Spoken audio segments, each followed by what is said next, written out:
Olá pessoal, tudo bem? Então, alguns comentários aí sobre o andamento das coisas no mercado de juros, nos investimentos em geral. Vamos começar falando do Boletim Focus, que saiu na segunda-feira, dia 20, com uma piora aí da previsão do PIB, agora na casa dos 3%, e o FMI falando algo em torno de 5,5%, né? Um pouquinho mais de 5%. Eu acho que os números vão ficar por aí, viu? Tem outros analistas falando em 8%, 10, 20. Acho que esses números começam a ficar um pouco mais fora do radar à medida em que as questões aí que motivam essa crise financeira dão sinais de uma breve redução, né? Uma pequena redução, né? Vamos esperar os próximos dias para ver como as coisas evoluem. Inflação aí na casa de 2,2%. Isso realmente é incrível, é fantástico. Mas o que eu chamo mais a atenção é aqui, ó. Agora já é consenso do mercado, porque o relatório do Focus, vocês sabem, né? Ele é um levantamento. Ó, responderam 108 instituições ou analistas consultados, casas de análise, enfim, economistas, etc., já no 3% de Selic para o final de 2020, que é o que nós já havíamos alertado aqui no canal, gente, no dia 27 de março. Nesse vídeo aqui, ó, mercado precifica Selic a 3%. Foi o primeiro vídeo que eu mostrei isso, certo? Depois, baseado nos leilões de títulos públicos, depois teve outro em que eu mostrei isso também, e mais um outro pela análise da conjuntura, né? Então, pessoal, 3% está aí agora uma realidade mais palpável conforme o boletim Focus. E o aumento da Selic para um possível retorno de inflação, já chegando aí na casa de 4,5% em 2021, quer dizer, muito menos, né? Números como 7, 8% estão completamente fora do radar, né? Eu falei isso também, questão de 2 meses atrás, né?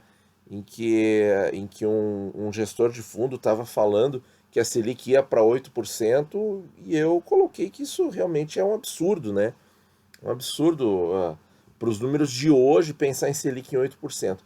E aí 2022 e 2023 indo para 6%. Olha aí que interessante, pessoal. Vejam então em 22 e 23, o mercado prevê que a Selic já fica menor, mesmo subindo, mesmo voltando para um nível mais alto, ela fica menor do que o nível que ela começou em 2019. Baseado nesses dados e nessas projeções de inflação aqui, eu fiz essa tabelinha aqui, gente, com a questão da rentabilidade do Tesouro Selic, de fundos que rendam de verdade 100% do CDI. Nós vamos comentar isso também. Qual seria o rendimento líquido anual, líquido do imposto de renda, tá? Então vejam assim, ó, a Selic média nesse ano de 2020 ficaria em 3,6, né? Porque tem a redução gradual, né? Pode ser que fique um pouco mais, um pouco menos, depende da velocidade com que o Banco Central reduzir a taxa. Então, nós calculamos aí 3,6 de Selic média e usamos os dados do Boletim Focus para os demais anos. E a projeção da inflação para os demais anos também, tudo do Boletim Focus. E aqui, gente, a rentabilidade líquida desses investimentos, tá? Rentabilidade líquida. E nós verificamos, pessoal, que para essa inflação projetada, detalhe, para essa inflação projetada e para esta Selic projetada, porque também estamos falando de projeção, afinal de contas é Boletim Focus, né? Isso aqui eu já tinha feito em outro vídeo. Agora nós estamos atualizando. Vejam que para todos os períodos nós temos um juro real, ou seja, nós temos uma rentabilidade acima da inflação projetada no Tesouro Selic ou em aplicações 100% do CDI. Então, gente, nós percebemos como ninguém mais está falando em juro negativo, juro real negativo. Essas coisas parece que meio que caíram de moda, né? Então tem base. Então o pessoal que se preocupava onde deixar a reserva de emergência, aquela situação toda, não tem, pessoal, não tem estresse, tá? É no Tesouro Selic, não tem estresse. Ah, pode ser num fundo de Tesouro Selic, num fundo que invista exclusivamente em LFT, em letra financeira do Tesouro, que é o Tesouro Selic, até pode, gente. Mas eu tenho aqui um artigo que eu vou mostrar para vocês que não pode ser algo muito diferente disso. Porque olha aqui, pessoal, saiu uma matéria que ela é assinada como opinião. Olha que interessante, né? Ah, não é essa. Essa aqui. Da Juliana Megide, publicado dia 17 de abril. Vou deixar o link para vocês. Meus parabéns aí a Juliana pela matéria. É, ela fala aqui de um levantamento realizado pela Com Dinheiro, que 119 dos 182 fundos de DI, gente, fundo de DI, Depósito Interbancário, tá? O DI é aquela taxinha que a gente está sempre falando, está sempre olhando. O fundo de DI, pessoal, tem que render o que a Selic rende, certo? Se é para ser 100% do CDI, ele tem que ser 100% do CDI. Claro, pode haver uma oscilaçãozinha pequena e tal, mas olha aqui, ó. Ela está falando aqui, interessante, é um levantamento, mas é colocado como opinião. Opinião, isso aqui não é opinião, isso aqui é um levantamento, né? Mas tudo bem, a imprensa classifica como opinião. Vamos colocar aqui, para vocês terem uma ideia, quando a gente fala o que a indústria de fundos erra, né? Olha aí, gente, 65%, 119 fundos de 182 são 65% dos fundos tiveram retorno negativo, pelo menos um dia de retorno negativo de março até final de 26 de fevereiro, final do carnaval até final de março. E olha aqui, pessoal, vamos depois vocês deem uma olhada aí na matéria completa, mas olhem aqui, gente. Todos esses fundos aqui, ó, tem no nome, tá? Isso é regra da CVM, tá? Ó, referenciado DI, ou seja, ele tem que perseguir o DI, ele tem que perseguir a taxa Selic, tá? Todos eles, ó, referenciado DI crédito privado, renda fixa referenciado DI, olha aí, ó, com perdas aí de 1,5% a 2% negativo nesse período um pouquinho maior de um mês, né? E aqui ela dá também o CDI do período foi 0,39, né? E a gente vê também que entre os melhores, gente, só um superou mesmo o CDI, 0,41, que foi esse aqui, da Socopa. Os outros ficam abaixo do CDI de verdade. Então, pessoal, não tem. É reserva de emergência atrelado ao CDI, pessoal. É Tesouro Selic. Não tem, porque imagina você coloca o dinheiro num desses fundos aqui e você começa a perder dinheiro como se você estivesse aplicando num fundo de renda variável ou num fundo de inflação, por exemplo, que tem esse tipo de oscilação, porque eles estão indexados ao IMAB ou às NTNBs. Aí a coisa é um pouquinho mais complicada, tem marcação a mercado, etc, etc. Mas por que abrir mão do Tesouro Selic para investir numa porcaria dessas, para você ter prejuízo enquanto que eles estão te prometendo o DI e eles não cumprem? Eles estão investindo aonde? Certo? Eles não, para ter essa variação negativa, pessoal, eles não estão investindo em ativos atrelados ao DI, eles estão investindo em ativos marcados a mercado. É lógico, porque senão não tem como perder no DI. Certo? Não tem como perder. Você investe no Tesouro Selic, você não tem como perder. Então, pessoal, esse comentário aqui é para reforçar para vocês que pelas projeções ainda tem uma gordurinha de juro real projetada no Tesouro Selic. Então, gente, não é para ter medo, certo? Tem que ter a reserva de emergência ali. O vídeo que eu fiz sobre a reserva de oportunidade deu bastante polêmica e tal. mas eu deixo bem separado o que, que é a minha opinião do que é o recomendável. Reserva de oportunidade também é recomendável Tesouro Selic, óbvio, certo? Mas eu, eu tenho outra opinião, eu tenho outro jeito, eu tenho outra percepção de risco. Eu acho que dá para ser num ativo com um pouquinho mais de risco, como um Tesouro IPCA curto, mas isso não é para o apetite de todo mundo, isso é a minha opinião, certo? Mas o Tesouro Selic, gente, está super, super indicado para você fazer as suas reservas, para deixar a sua carteira mais segura, para não oscilar tanto e para você ficar tranquilo quando os tesouros IPCAs oscilarem negativamente, certo? Você para estar seguro não adianta, é Tesouro Selic. Não tem essa de fundo, porque a repórter aqui, a Juliana mostrou pra gente, mostrou claramente. Só um superou. Só um dos fundos que foram bem, os melhores, só um superou o CDI do período. Né? E 65% tiveram rentabilidade negativa em pelo menos um dia. Quer dizer, é, é um absurdo. É um absurdo, pessoal. Não tem outra palavra para classificar melhor isso, tá? Bom, sobre expectativas, projeções, olha aqui, ó. Em linha com o que está no Boletim Focus, ó, sem risco inflacionário e com o fiscal comprometido, economistas defendem juro baixo prolongado, né? Então aqui tem toda uma discussão realmente, olha só, e aqui a queda, gente, olha só, de 2017 para abril, fevereiro de 17 para abril, não, 17 desse ano, gente, 17 de fevereiro a 13 de abril desse ano, olha a expectativa, ó, de Selic desabando de 6 para 4,5 para o ano que vem, né? E para esse ano, de 4,25 para 3,25, aqui a matéria não está atualizada e agora é 3, né? Então, assim, tem outras polêmicas aqui, tem outras coisas interessantes. Destaco aqui a opinião do Rodrigo Azevedo, que vê aí a Selic até em 2,5, certo? Qual é o racional que ele cita aqui, pessoal?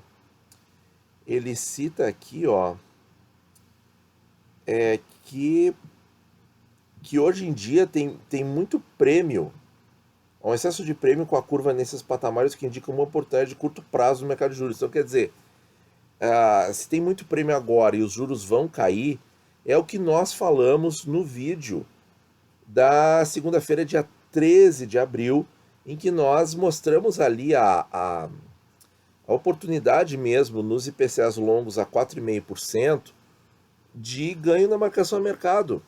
E o que vem acontecendo de lá para cá, a gente tem aqui na curva, é a queda do juro futuro, do DI futuro, certo? Que eu acompanho para o ano de 2027, tá?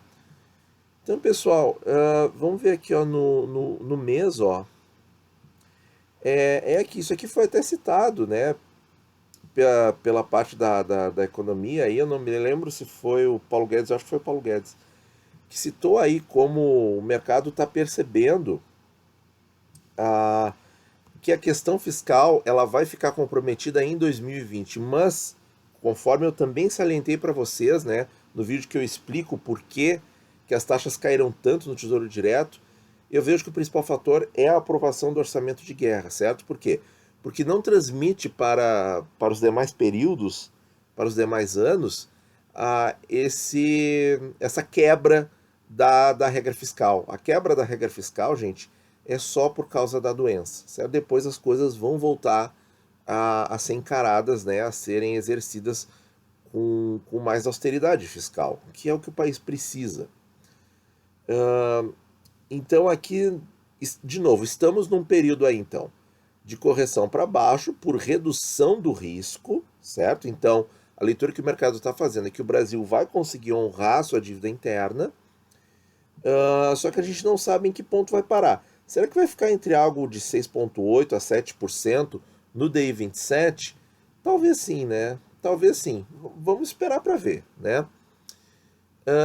Que mais que eu quero comentar aqui, ó?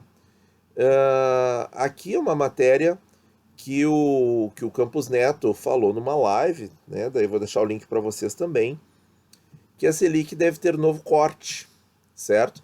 E aí, nós, claro, nós sempre fazemos a cobertura disso, gente. Foi no Estadão Live Talks.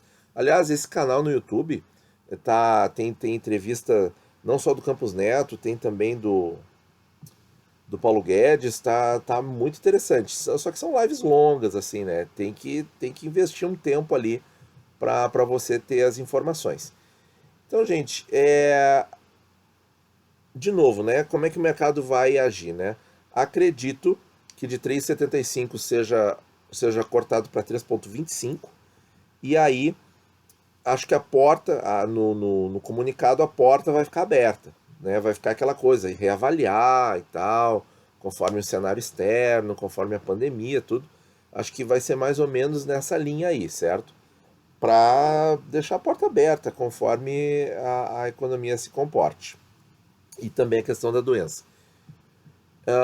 Bom, pessoal, e aí assim, ó, nesse primeiro momento em que o, o nosso dever cívico, né, de ficar em quarentena, que a quarentena está vigente e tal, realmente a taxa Selic em si não tem uma grande influência porque as pessoas estão em casa, a economia não está girando, certo?